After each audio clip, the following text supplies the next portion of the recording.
আসসালামু আলাইকুম। প্রিয় দর্শক, অন্যমঞ্চের আলাপচারিতায় আপনাদের সকলকে আমন্ত্রণ। সুপ্রিয় সুধী, যে যেখান থেকে দেখছেন সবাইকে অনেক অনেক প্রীতি ও শুভেচ্ছা।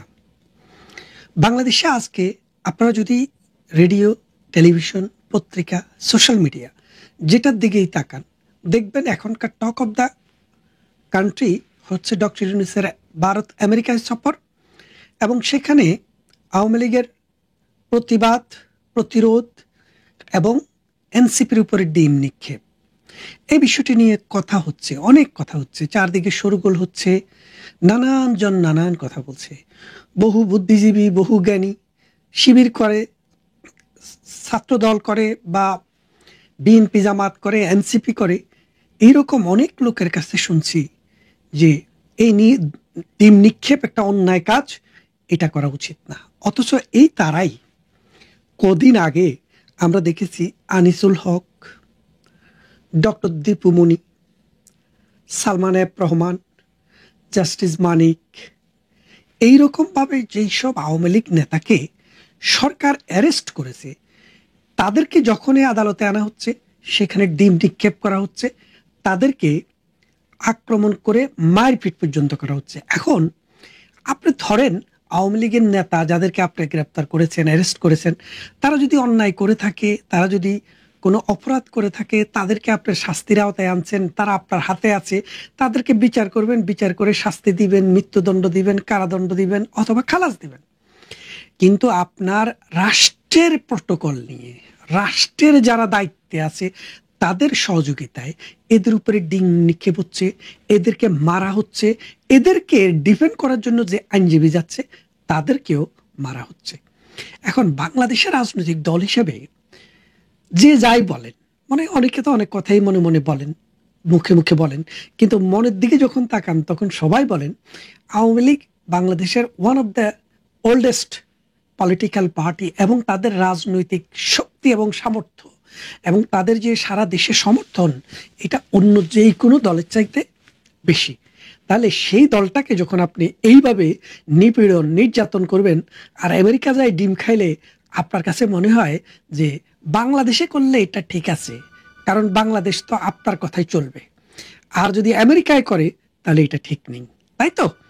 এই রকম কর্মকাণ্ড, এই রকম অপরাধ যারা করেন এবং যারা সাপোর্ট করেন, তারা কিন্তু একই পথের পথিক। তো যাক, সেদিকে আমি যাচ্ছি না, যেদিকে আমি যাচ্ছি, বাংলাদেশে যদি একটি মৌলবাদী শাসন আসে, বাংলাদেশে যদি কট্টর ডানপন্থার কোনো সরকার যদি ক্ষমতায় আসে, বাংলাদেশে যদি একাত্তরের পরাজিত শক্তি এবং তার দোসররা যদি ক্ষমতায় আসে, সেই ক্ষেত্রে আমাদের প্রতিবেশী যেসব রাষ্ট্র আছে, আমাদের উন্নয়ন সহযোগী যেসব রাষ্ট্র আছে, তারা কেন ভয় পায়, তারা কেন এদেরকে ক্ষমতায় দিতে আসতে দিতে চায় না? দেখেন, বিশেষ করে আমাদের রাজনীতি, বাংলাদেশের রাজনীতি, বাংলাদেশের অর্থনীতি, বাংলাদেশের সমাজ, বাংলাদেশের ইতিহাস এবং বাংলাদেশের মুক্তিযুদ্ধের সাথে ভারতের নাম অঙ্গাঙ্গিভাবে জড়িত। এর দুইটা কারণে, একটি কারণ হচ্ছে 1971 সালের মহান মুক্তিযুদ্ধের সময়ে 1 কোটি মানুষকে ভারত আশ্রয় দিয়েছে, মুক্তিযোদ্ধাদেরকে ট্রেনিং দিয়েছে, খাবার দিয়েছে, রসদ দিয়েছে, অস্ত্র জুগিয়েছে, ট্রেনিং দিয়ে বাংলাদেশের ভেতরে এসে অপারেশন চালানোর জন্য নিজের বর্ডারটি খুলে দিয়েছে। সেই রকম কাজ করার পর তারা কিন্তু বাংলাদেশের উপরে জেঁকে বসেনি। 26শে মার্চ আসার আগেই বঙ্গবন্ধুর অনুরোধ ক্রমে ভারত কিন্তু তার সমস্ত সেনাবাহিনী নিয়ে গেছে।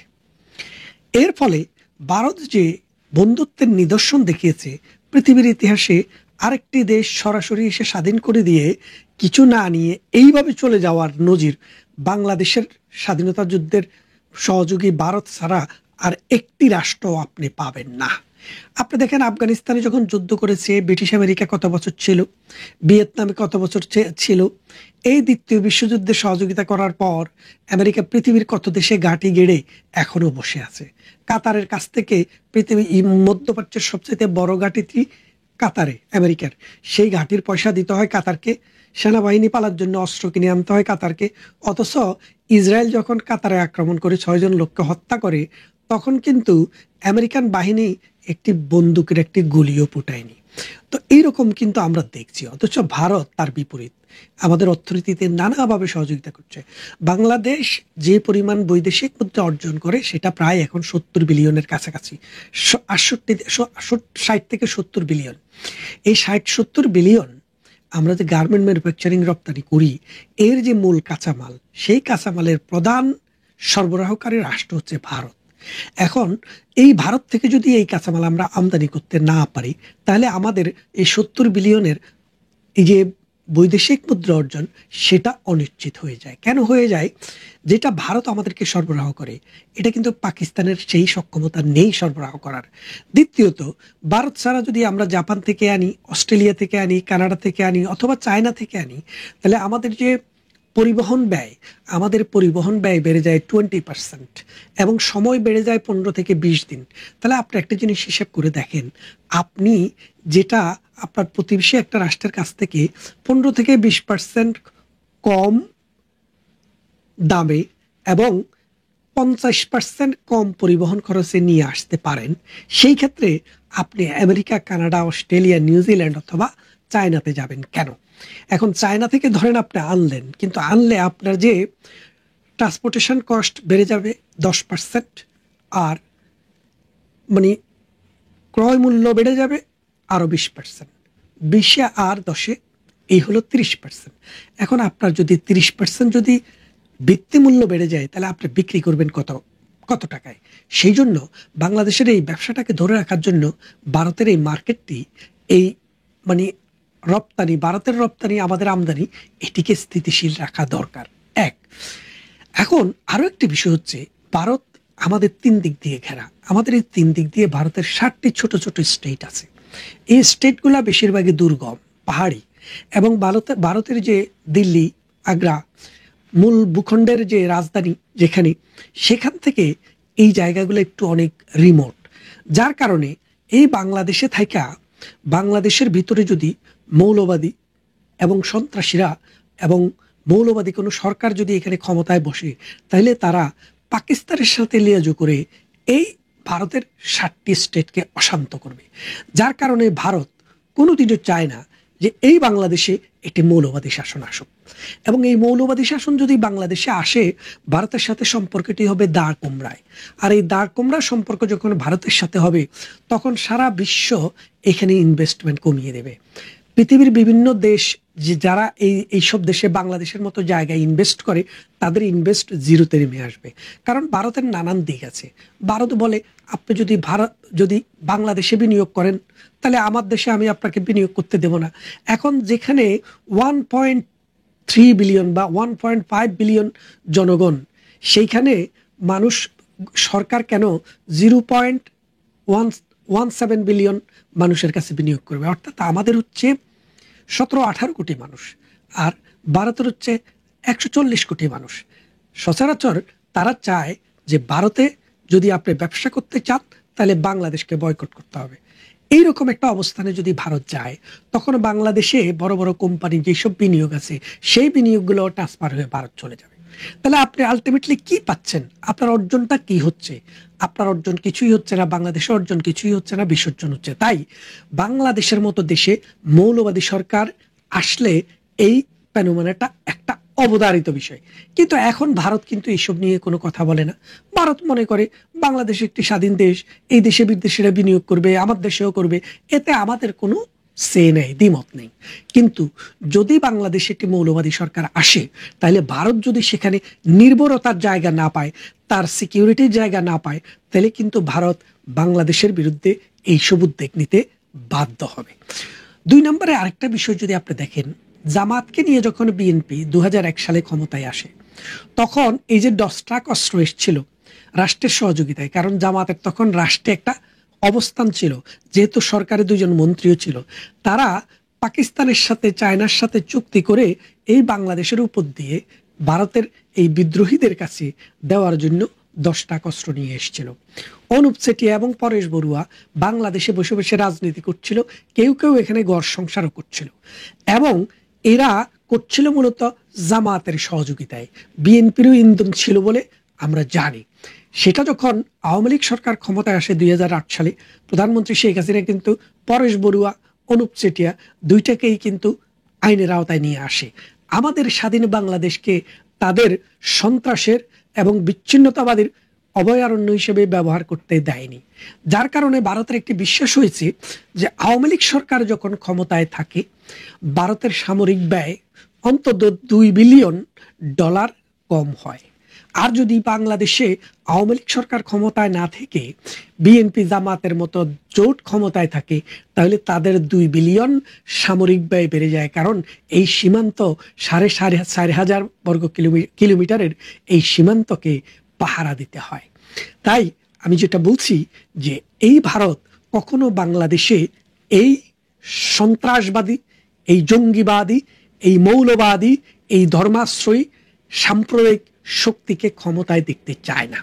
তাহলে আগামীতে যে নির্বাচনটি বাংলাদেশে হবে সেই নির্বাচনে কি আওয়ামী লীগ অংশগ্রহণ করতে পারবে? ভারত মনে করে, ভারতের বোদ্ধা মহল এখনো মনে করে এই সরকার বাংলাদেশে যদি সুষ্ঠু স্থিতিশীল একটা সরকার চায় তাহলে আওয়ামী লীগকে ইনক্লুড করেই একটি নির্বাচন করতে হবে।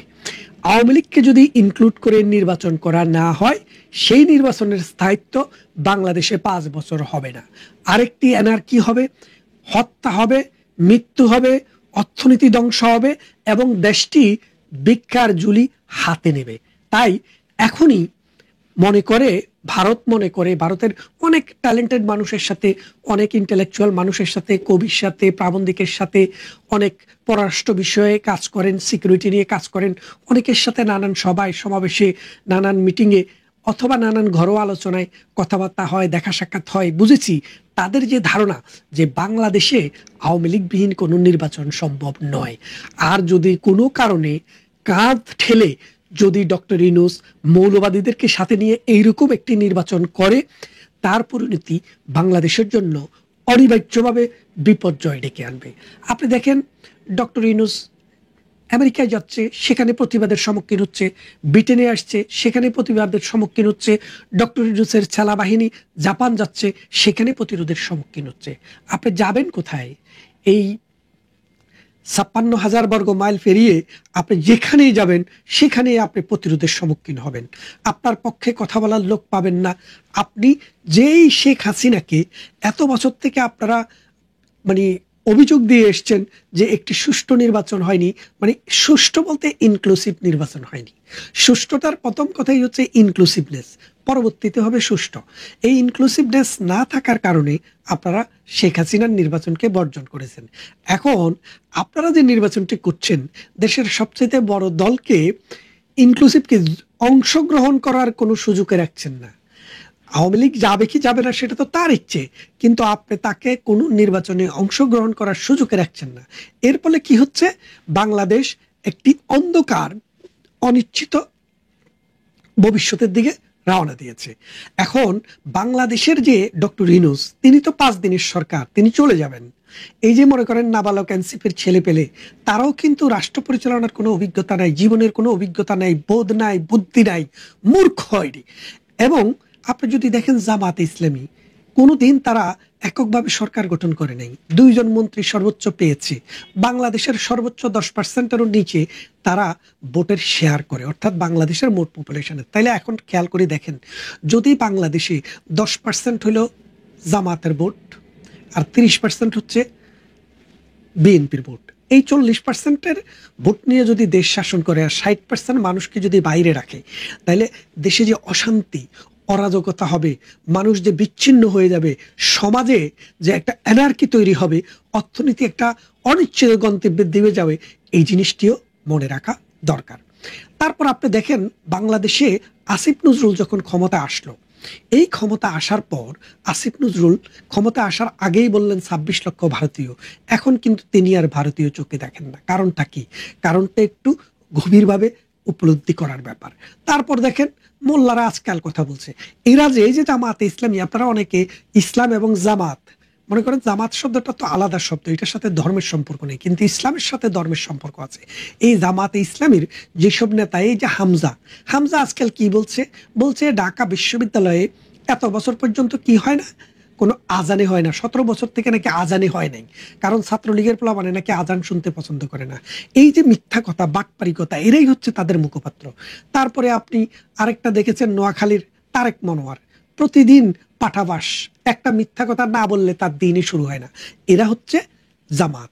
কাজী ইব্রাহিম, প্রতিদিন জিনের সাথে তিনি সলা পরামর্শ করেন, এরা হচ্ছে জামাত।